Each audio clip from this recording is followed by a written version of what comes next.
സാമന്ത വീണ്ടും വിവാഹത്തിന് തെന്നിന്ത്യൻ താരം സാമന്ത വീണ്ടും വിവാഹത്തിന് വിശ്വസ്തനും സ്നേഹസമ്പന്നനുമായ പാർട്ട്ണറെ പ്രതീക്ഷിക്കുന്നു എന്ന് സാമന്ത സമൂഹമാധ്യമത്തിൽ കുറിച്ചു. 2025-ൽ താൻ ജീവിതത്തിൽ ആഗ്രഹിക്കുന്ന കാര്യങ്ങൾ ഇൻസ്റ്റഗ്രാം സ്റ്റോറിയിൽ സാമന്ത പങ്കുവച്ചു. വിവാഹമോചനത്തിന് ശേഷം വീണ്ടും ഒരു വിവാഹത്തിന് സാമന്ത തയ്യാറാകുന്നുവെന്നതിന്റെ സന്തോഷത്തിലാണ് ആരാധകർ. സാമന്തയുടെ വിഷ് ലിസ്റ്റ് ഇങ്ങനെയാണ്: വളരെ തിരക്കേറിയ വർഷമായിരിക്കണം, അഭിനയത്തിൽ പുരോഗതി ഉണ്ടാവണം, അതിൽ നിന്ന് കൂടുതൽ പണം സമ്പാദിക്കാൻ സാധിക്കണം, സാമ്പത്തിക ഭദ്രത ഉണ്ടാവണം, വിശ്വസ്തനും സ്നേഹസമ്പന്നനുമായ പങ്കാളി ഉണ്ടാവണം, വർഷങ്ങളായി കൈവരിച്ച വലിയ ലക്ഷ്യത്തിന്റെ പൂർത്തീകരണം, വരുമാനത്തിന് വിവിധ സ്രോതസ്സുകൾ ഉണ്ടാവണം, മറ്റൊരിടത്തേക്ക് മാറി താമസിക്കാൻ അവസരം, ഗർഭം ധരിക്കുകയാണെങ്കിൽ അത് നല്ലതാണ്. സാമന്തയുടെ മുൻ ഭർത്താവ് നാഗചൈതന്യ നടി ശോഭിത ദുലിപാലയെ അടുത്തിടെ വിവാഹം ചെയ്തിരുന്നു. വിവാഹമോചനത്തിന് ശേഷം താൻ സെക്കൻഡ് ഹാൻഡ് എന്ന് ലേബിൾ ചെയ്യപ്പെട്ടതിനെക്കുറിച്ച് സാമന്ത അടുത്തിടെ പറഞ്ഞിരുന്നു.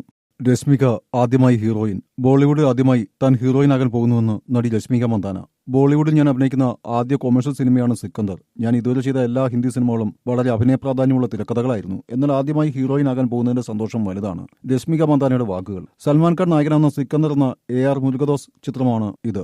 എന്താണ് വേണ്ടതെന്ന് മുരുകദോസ് സാറിന് കൃത്യമായി അറിയാം. അദ്ദേഹം വർക്ക് ചെയ്യുന്ന കാണാൻ തന്നെ വളരെ രസമാണ്. അഭിനയ പ്രാധാന്യമുള്ള സിനിമകൾക്കൊപ്പം തന്നെ പക്ക കൊമേഴ്ഷ്യൽ സിനിമകളുടെയും ഭാഗമാവണമെന്ന് എനിക്ക് ആഗ്രഹമുണ്ട്. 2 ടൈപ്പ് സിനിമകളും ആസ്വദിച്ചാണ് ചെയ്യുന്നത്, രശ്മിക പറഞ്ഞു. സാജിദ് നദിയാദാല പ്രൊഡക്ഷൻസിന്റെ ബാനറിൽ നിർമ്മിക്കുന്ന ചിത്രത്തിൽ സത്യരാജ്, ശർമ്മൻ ജോഷി, സുനിൽ ഷെട്ടി എന്നിവരാണ് മറ്റു താരങ്ങൾ. ഈദ് റിലീസായി തിയേറ്ററിലെത്തും. അതേസമയം പുഷ്പ 2 ദി റൂൾ ആണ് രശ്മിക മന്ദാന നായികയായി അവസാനം റിലീസ് ചെയ്ത ചിത്രം. അല്ലു അർജുൻ നായകനായ ചിത്രത്തിൽ ശ്രീവലി എന്ന കഥാപാത്രത്തെയാണ് രശ്മിക അവതരിപ്പിക്കുന്നത്.